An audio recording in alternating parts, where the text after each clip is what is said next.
Good afternoon, and thanks for joining us. 3 teens have been charged after a firearm discharge in Isle Lacrosse. On Thursday afternoon, Isle Lacrosse RCMP were called about a firearm discharge in a treed area near Amos Crescent. Officers located and arrested 3 teenaged boys who were in possession of 2 sawed-off firearms and bear spray. The teens, all from Isle Lacrosse, are charged with possession of concealed weapons and possession of a weapon for dangerous purpose, among others. They appeared in court yesterday. RCMP in Loon Lake are looking for a 20-year-old who escaped into the woods in handcuffs after being arrested. On Sunday morning around 4 a.m., officers stopped a vehicle on Makwasagaykan First Nation. Officers determined an adult occupant was breaching release order conditions. 20-year-old Navarone singer was arrested, but RCMP say he fled into a wooded area while being escorted to the police vehicle in handcuffs. Officers followed on foot but did not locate him. Police dogs and remotely piloted aircraft have been called in for support. Navarone singer is described as 5'2", 119 pounds, with brown eyes and short black hair, with tattoos of a cross and a heart on his face and outlaw on his forearm. He's known to travel to Big Island Lake Cree Nation, Makwasagaykan First Nation, Onion Lake Cree Nation, and Prince Albert. A 33-year-old is dead after a collision between a vehicle and a pedestrian on Sunday morning. At around 3:45, Rosthern RCMP were called to a collision involving a pedestrian on Highway 212, about 8 kilometers west of Duck Lake. Responding EMS declared the 33-year-old woman from Beardy's and Okomesa's Cree Nation dead at the scene.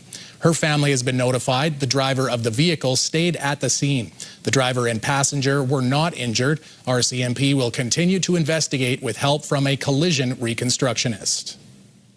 Wildfire smoke has reduced air quality in the province's east, central and northern regions. Environment and Climate Change Canada have issued an alert for areas that include Melfort, Tisdale and Nipawin up through to La Ronge, La Loche and as far north as Stony Rapids. The wildfire smoke can cause respiratory issues as well as irritation, headaches and coughs. It's also impacting visibility. People are reminded to protect themselves and are reminded that the conditions can change quickly over short distances and from hour to hour. As of this morning, 55 active wildfires are burning in Saskatchewan.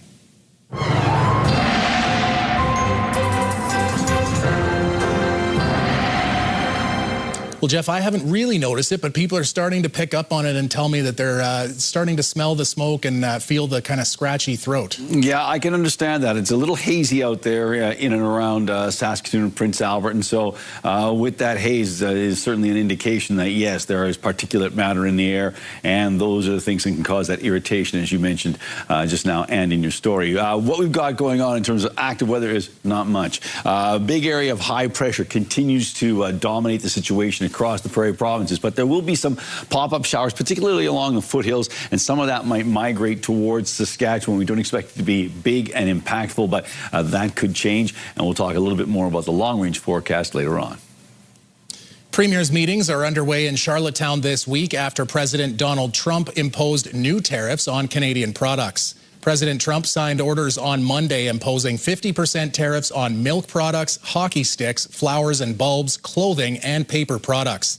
The Americans are calling them a response to Canada's supply-managed dairy sector, tariffs on American-made cars, and an earlier boycott of American alcohol. Premier Scott Moe says his government is looking into what impact the new tariffs will have.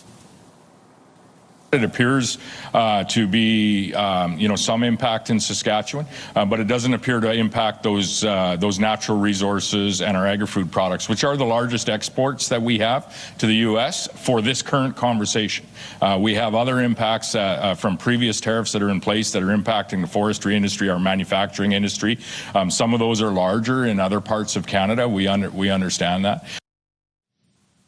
One of the sticking points with the U.S. is the push to have American alcohol back on the shelves in Canada. It's something Saskatchewan did more than a year ago after a few months of halted purchases. The White House said yesterday the tariffs on Canada will start in 30 days. The first day of Ag in Motion is underway near Langham, with tens of thousands of farmers, exhibitors, and industry leaders gathering to see the latest in innovations. Drones continue to become more prominent in farming as crowds watched field demonstrations on monitoring crop health, mapping fields, and applying crop protection products with more efficiency. Experts say new drone regulations rolled out in the last year have changed the game, increasing drone interest and use. When we first started the show, we had 190 exhibitors and 10 food trucks, and now we have over 600 exhibitors plus several dozen food trucks and concessions. The very first year we had 11,000 people come through the gates. This year we'll probably hit 30 to 32,000. The show has attracted people from Mexico, the United States, and Morocco, among others. Ag in Motion runs until Thursday. Saskatoon City Council has put its support behind a new homeless action plan, but it's letting community leaders lead the way. A city committee approved the Saskatoon Homeless Action Plan, aiming to provide a coordinated approach to addressing homelessness. Most of the plan is about increasing the affordable housing supply, addressing barriers, and encouraging community collaboration. But most of the conversation was about the lack of data, with the city relying on a point-in-time count, which only shows the number of homeless people in the city on a certain day. 2012, 2014, 2016, and 2025. Saskatoon's homelessness action plans have never changed, and they have not produced measurable results. We have by name data, but it is not sufficient enough to qualify what the needs are. The last point-in-time count, 1,931 people were living on the streets of Saskatoon. As part of Tuesday's vote, city administration will report back on options for a more comprehensive data framework to work with. Construction season is well underway in Saskatoon, and this year is particularly busy. Several construction projects across the city, including overnight road resurfacing, are in the works. The city recently announced the University Bridge construction has been delayed due to ensure that emergency vehicles have consistent access to the Royal University Hospital and Jim Pattison Children's Hospital. According to the city, a delayed start due to weather has been a significant factor in this year's busy construction season. So it wasn't maybe as gradual as we typically see it. Everybody was needing to get out there and do the work to maintain the schedule, so it all started kind of, I think, all at once. But we have a lot of work in a short construction season, so we're pretty much everywhere throughout the entire city. The city says Wanuskewin Road will be closed for 3 months starting next week due to construction. A 16-year-old Saskatoon golfer has etched her name into Saskatchewan golf history, joining her mother as the first mother-daughter duo to win the Saskatchewan Amateur Women's Championship. Grace Odnikon has won 3 provincial titles in the past 2 weeks. She captured the Under-19, then the Under-17 championships. Then she won the Saskatchewan Amateur Women's Championship last Thursday. Her victory puts her name alongside her mother, Carla Odnikon, who won the provincial amateur title in 2018. Grace says joining her mother on the championship trophy has been a long-time goal, and the two shared a moment together, with Mom serving as Grace's caddy. So the Golf Sask guy has been asking me about this since I was 10 years old, and it feels great to finally do it. She's put together a couple of great weeks here. She's played some really solid golf, and to kind of cap it off with that second amateur win, we were all really proud of her and excited for her at the same time. The mother-daughter duo is now headed to Mississauga, Ontario, where Grace will compete in the Canadian Women's Amateur Championship at the Toronto Golf Club. When we come back, another edition of Indigenous Circle. Frigina DeClute tells the story of Kiana Cote headed to a national beauty pageant.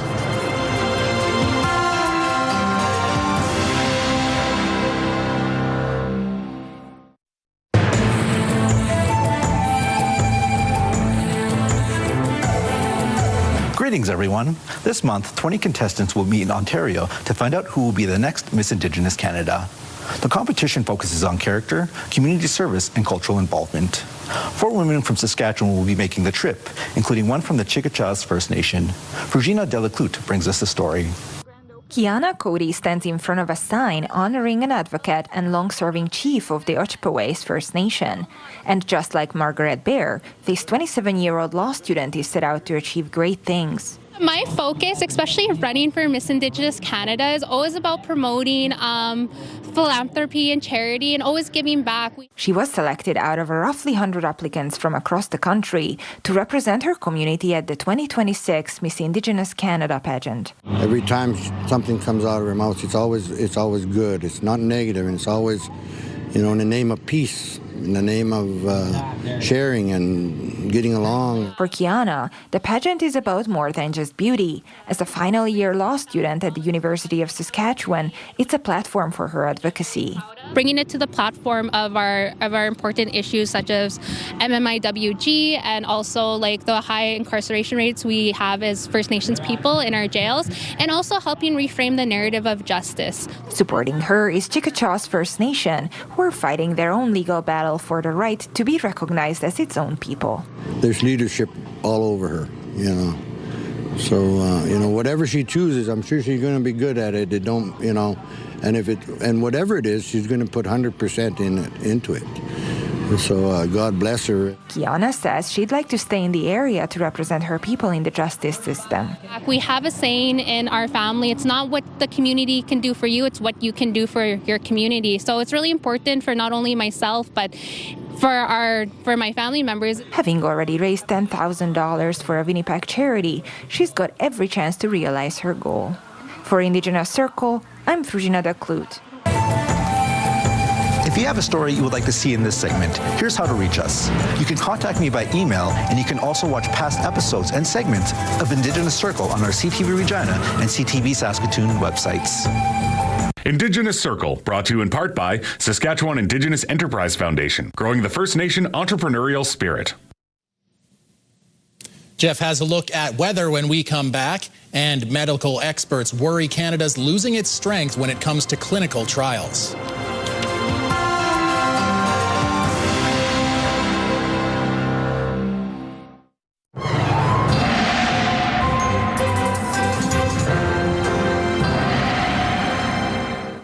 So, Jeff, things out east are kind of a little more blustery and stormy. Yeah. Out here, it's almost, you could say, boring.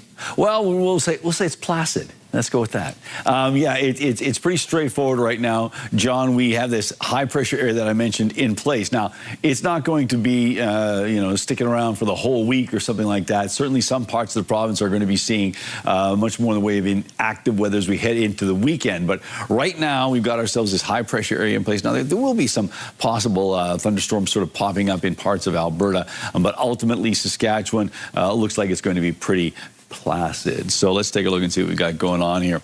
As you can see, when you get to the future cast, so things clear off at night, not a big deal. And then as the day goes on, some pop-up showers. We've got all that moisture out there, daytime heating, the routine, and we get some thunder clouds, or at least some clouds forming, and those are moisture-bearing clouds. And so, yes, the possibility of rain is there. But you saw those pressure lines, they're fairly far apart, so we're not anticipating much in the way of rain. So overnight tonight, partly cloudy skies in most locations. Now, some places, there's a slight chance, and I mean an ever so slight chance, of some shower activity and risk of a thunderstorm. It comes with the territory this time of year.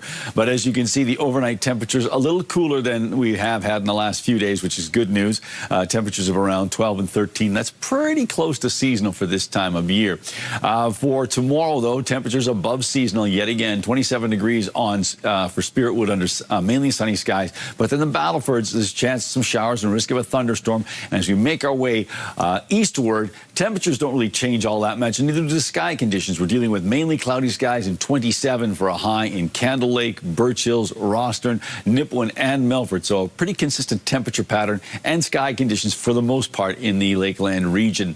Now on to Prince Albert's details. 12 degrees overnight, a slight chance of showers, risk of a thunderstorm, winds out of the southwest at 10, and the wind speed and direction does not change as we roll into tomorrow. And again, a slight chance of showers, cloudy skies, 27 for the daytime high in the Gateway City. And then the 7-day outlook, well, here you go. 29 degrees on Thursday, 26 on Friday, then Saturday and Sunday, both days, 28 degrees, a chance of showers on Saturday, a better chance on Sunday. And Sunday, it also comes with a risk of a thunderstorm. And then 27 degrees on Monday, and the same for Tuesday, although Tuesday it comes with more in the way of sunshine. All right, Jeff, and now since you were away on the weekend and kind of in the sticks, or I guess in nature, we got to ask you the question: how are the mosquitoes? How are the bugs? You know what? I was blessed because I had enough coverage, but the bugs I didn't find them as nasty as they have been in Saskatoon. So maybe it was just my my lack of appreciation for the level of bug activity in northern Saskatchewan, but it didn't seem to be that bad around the Meadow Lake Provincial Park area. Okay, maybe just not breathing out enough. I thought they liked carbon dioxide. Maybe that's what it was, sure. There you go, just not breathing enough. Well, Jeff, former Prince Albert Raider Dave Manson has been named head coach of the San Diego Gulls, the Anaheim Ducks AHL farm team. Manson was an assistant coach with the Gulls last year. This marks his first head coaching position after spending 24 seasons behind the bench as either an assistant or an associate coach. He spent time in the Mintos and Raiders organizations before joining the Bakersfield Condors, then the Edmonton Oilers. Manson won the Memorial Cup in 1985 with the Prince Albert Raiders. On Thursday night, the Riders will take on the Edmonton Elks for the first time this season. That means the defense is going to have to stop one of the league's top running backs in Justin Rankin. Rankin is second in rushing yards, but he's the league leader with 6 touchdowns in 6 games from the ground, with another touchdown reception. The Riders say they'll have to be prepared to limit Rankin on Thursday. That's been kind of the question about this guy for a while. When Rankin first came in the league, even when he wasn't, getting all the stardom that he has now, those were some long film sessions trying to figure that same question out. This early season showdown on Thursday night is for the top spot in the West Division standings. Do you have a community event you would like to promote? Or maybe you'd like to draw attention to your organization. Let your local CTV station help you spread the word. Contact us at 306-922-6020 or email panews@ctv.ca. You can appear on CTV Prince Albert's News at 5 and get your message to our viewers.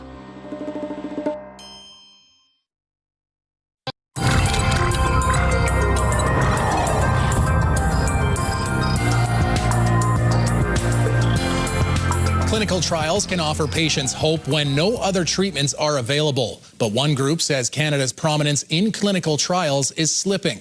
We have more from Pauline Chan.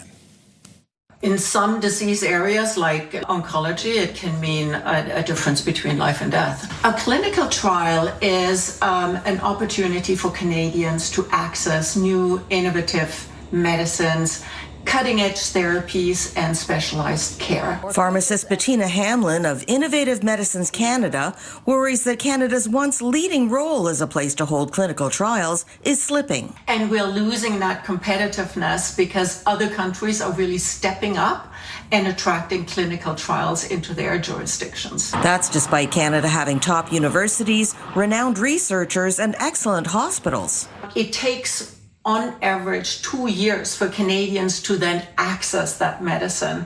And so that time lapse is not very attractive for companies to invest in clinical trials in Canada because it takes so long to then actually bring the medicines to Canadians. Other countries, they make it available on the market as soon as the regulators have determined that a medicine is safe and effective. Another factor that's come up is President Trump's call to give the U.S. most favored nation status. They want to get the guaranteed lowest price of any country, and historically, Canadians have paid a lot less.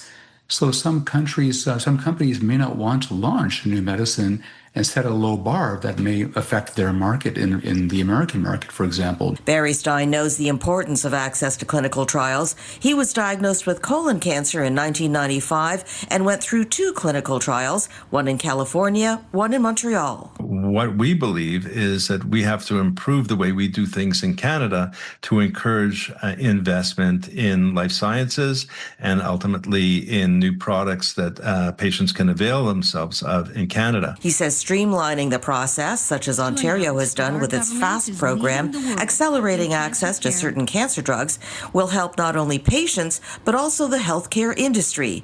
And Hamlin says those skilled jobs and investment in medical research are a big part of Canada's economy. Pauline Chan, CTV News.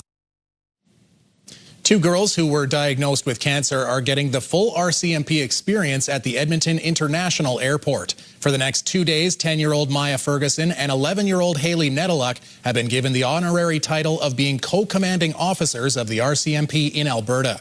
They're down at the airport learning how to operate the bomb disposal robot, flying drones, and riding in the RCMP helicopter. The event was put on by the Kids with Cancer Foundation to give these girls an experience they won't forget.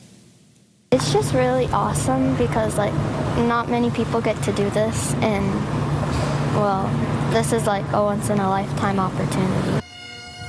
The pair boarded a plane to Regina, where they're headed to the RCMP Training Camp Depot as guests of honor for an RCMP graduation ceremony. Spending hours in front of the TV could be linked to changes in the brain later in life, according to a new study. Researchers followed more than 1,700 adults in their early 50s who reported how often they watch television. More than 20 years later, brain scans found those who watched the most TV were more likely to have brain changes associated with cognitive decline and dementia. But researchers say it isn't simply watching a lot of TV that's linked to brain health. Those who took part in the study were also asked how much of their workday was spent sitting. That's what they say. Sitting is the new smoking, right, Jeff? That's right. That's right. Being sedentary is not cool. There you go. All right. Well, everybody needs a little help, sometimes even pigeons. These firefighters in Oakland, California came to the aid of this little guy. They posted it on social media explaining the pigeon approached them in distress, possibly suffering from smoke inhalation from a nearby car fire. They administered oxygen and the bird eventually flew away. Does that not remind you, Jeff, of those old NFL clips where like a defensive lineman would pick up and scoop a fumble and run it back like 70 yards, and then you'd see him on the bench with that oxygen mask? Oh yeah, you got to do some quality inhaling after that. Yeah, absolutely. And the steam coming off of their head, and you'd have to have the little telestrator, the old John Madden telestrator, to point. Wham, bam, wham, wham, bam. He did that thing. He ran. Pointing in. That's what we were missing from that video, is just the John Madden pointing to the bird as which direction. Gotta get out the telestrator. Yeah, there you go. That's pretty good.